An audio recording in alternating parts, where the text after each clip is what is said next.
Hello, everybody, and welcome to another episode of Tiff Talks Tech. Today is going to be a solo episode because I am celebrating my birthday.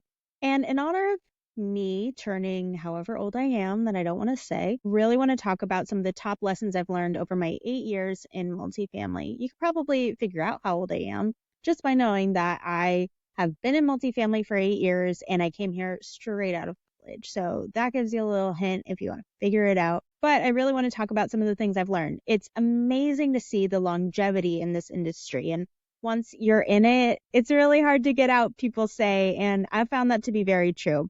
I remember when I first started, it wasn't the groovy thing I wanted to be doing. I really wanted to work in fashion. I wanted to work at Disney. I wanted to work for a brand that I used all the time. And little did I even realize that I was using the product that I was selling because I lived in one of the communities that I was marketing. And I hadn't even really put two and two together until this very time because it just wasn't something that I really clicked in my brain. And over time, I grew more passionate about it. It wasn't something that I got into and I was like, this is what I'm going to continue to do. Initially was thinking, I think I want to get out of this industry because I'm not really sure if it's for me. And I am glad that I stayed and I'm glad that I continued to grow and I'm still growing and learning. But I want to talk about some of the things that I learned either early on or that I'm continuing to learn right now.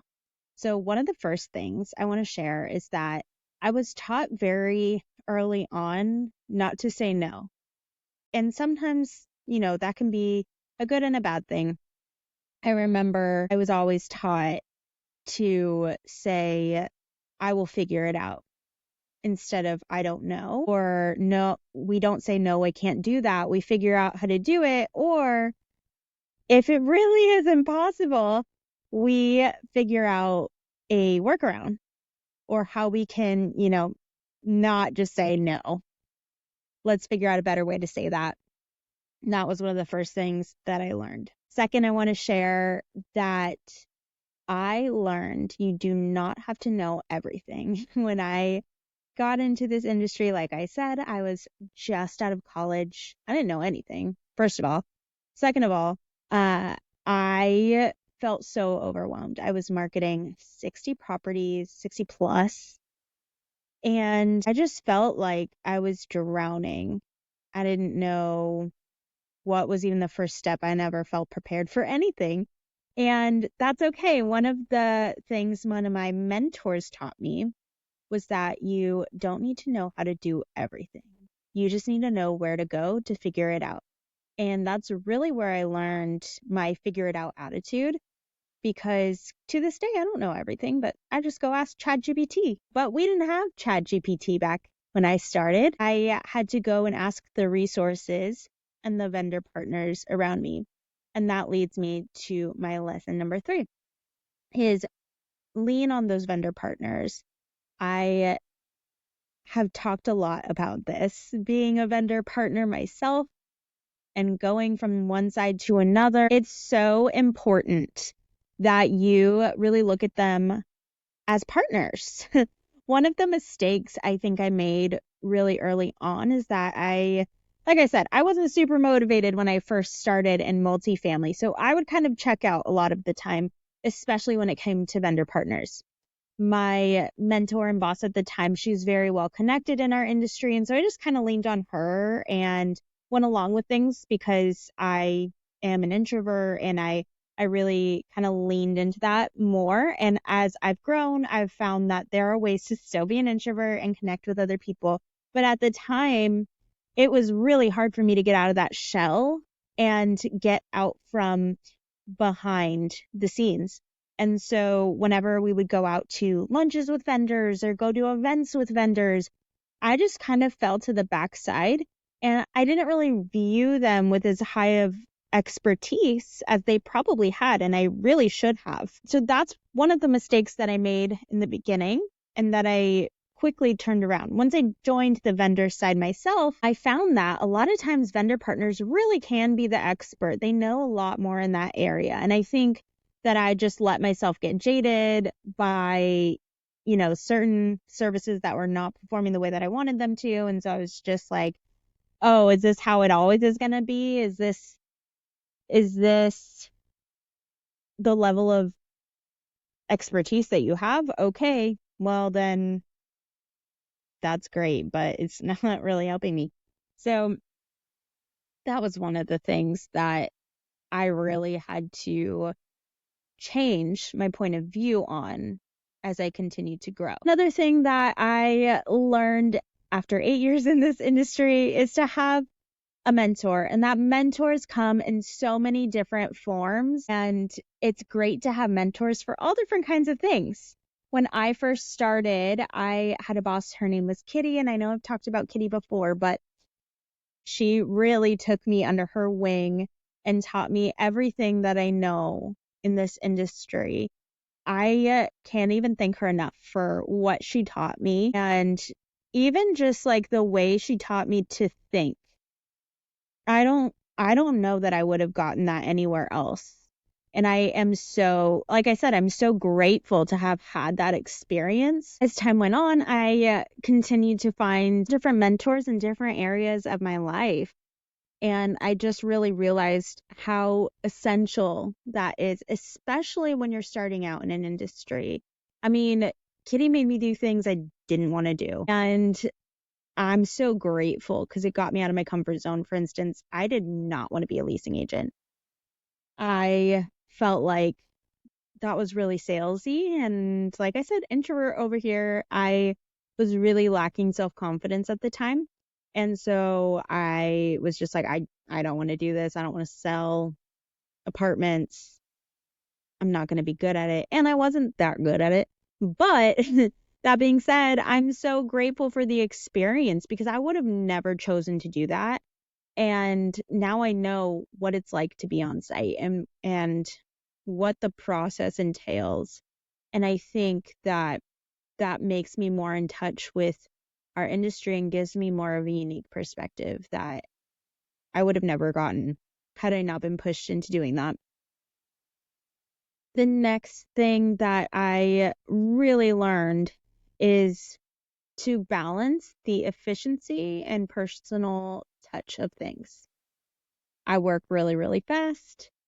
Like I said, of course, that causes mistakes sometimes. And so just to be careful when you're using different platforms and tools that you continue to not lose who you are in that, and just to be able to decipher where it's important to really have that. I have learned about balancing my personal life and my professional life, and that life is short and we really have to be able to do both, and sometimes the two mix together, and that's awesome. I've made so many close-knit friendships in this industry and met so many amazing people that like I said, I don't know if I would have gotten that in any other industry, but just knowing how small multifamily is and how connected you can get, it's been so wonderful. One thing that I learned sounds so cheesy. I learned to never give up and to just take criticisms and use them to your advantage.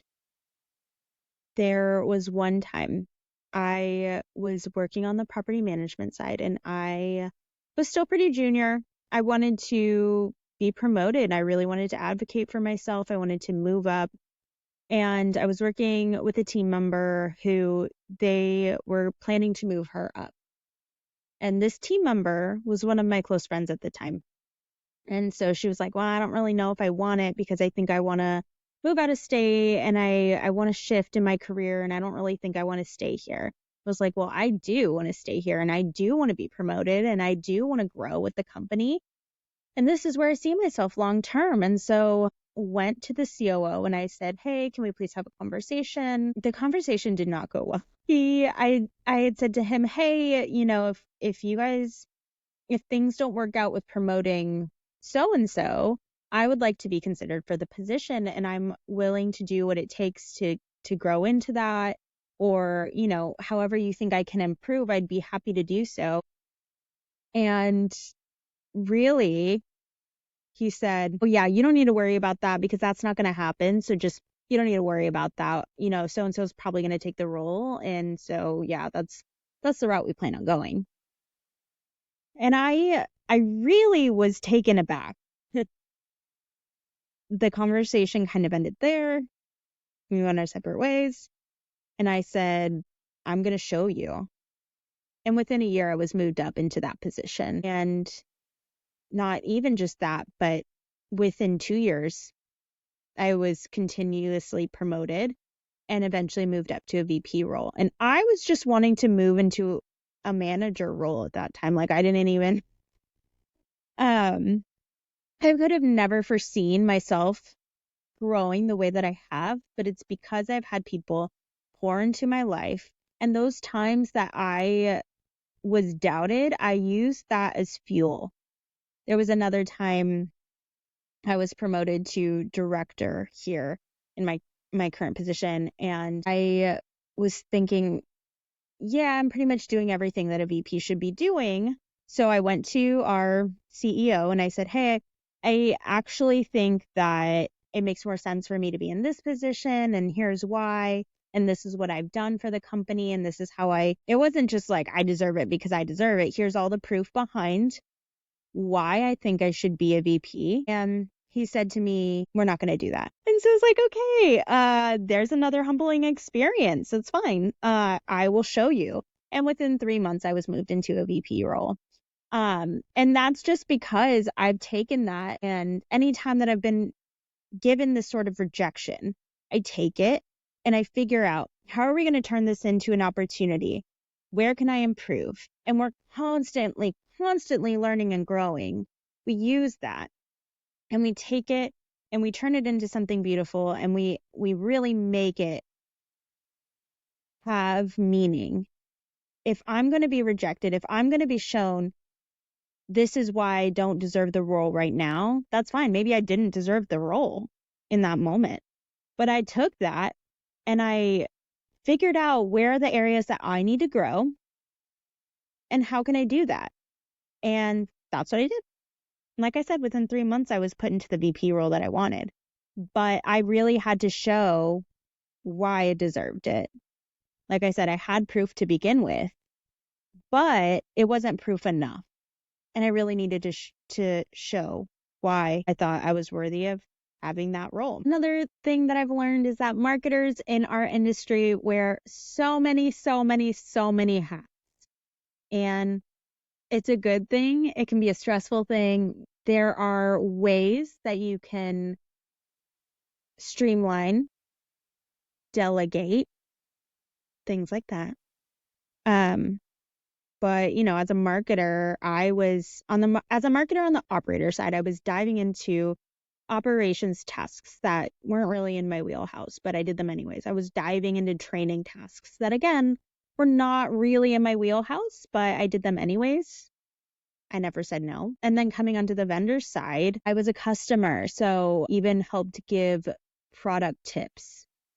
I would help knowledge base. I would write articles. I would help with customer success. I would help give insight into the onboarding process. There were so many things that I really didn't have anything to do with that I would just kind of dive into anyways, writing product briefs and sitting on calls with the product team that, sometimes I was bored to pieces, but it really helped me grow because it helped me realize that I can have my hand in all these different areas and continue to be successful in what I was doing. Another thing that I learned is to be able to admit when you've made a mistake and take ownership for it.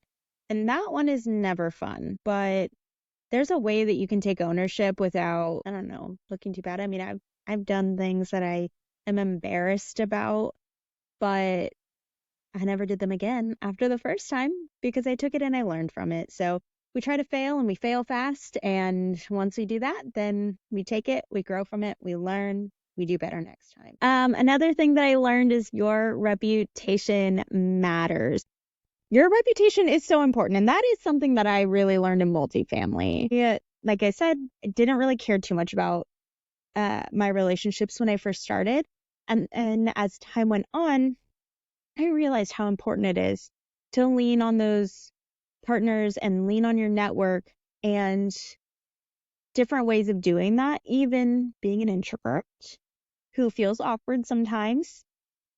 I found ways to do it my own way. Another thing that I learned is that sometimes you need to get out from behind someone else's shadow in order to shine. One of the things that I don't talk about often is that I used to work with my best friend, and she was a very strong personality. And though this person isn't in my life anymore, I fell behind because I didn't want to disappoint her.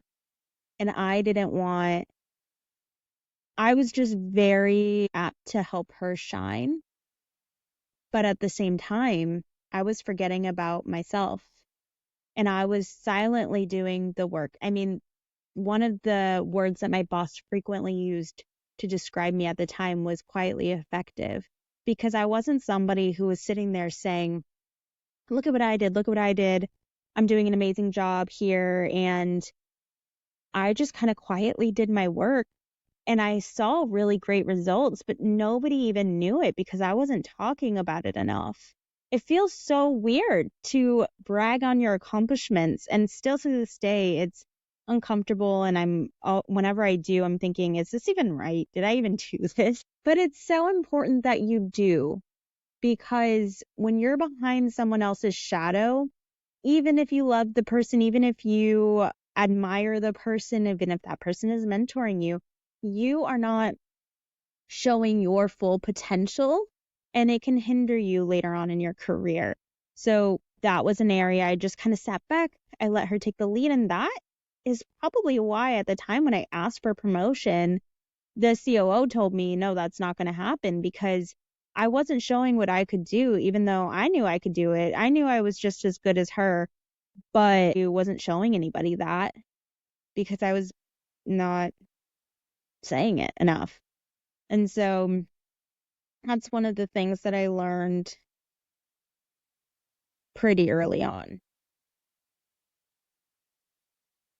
Another thing that I learned is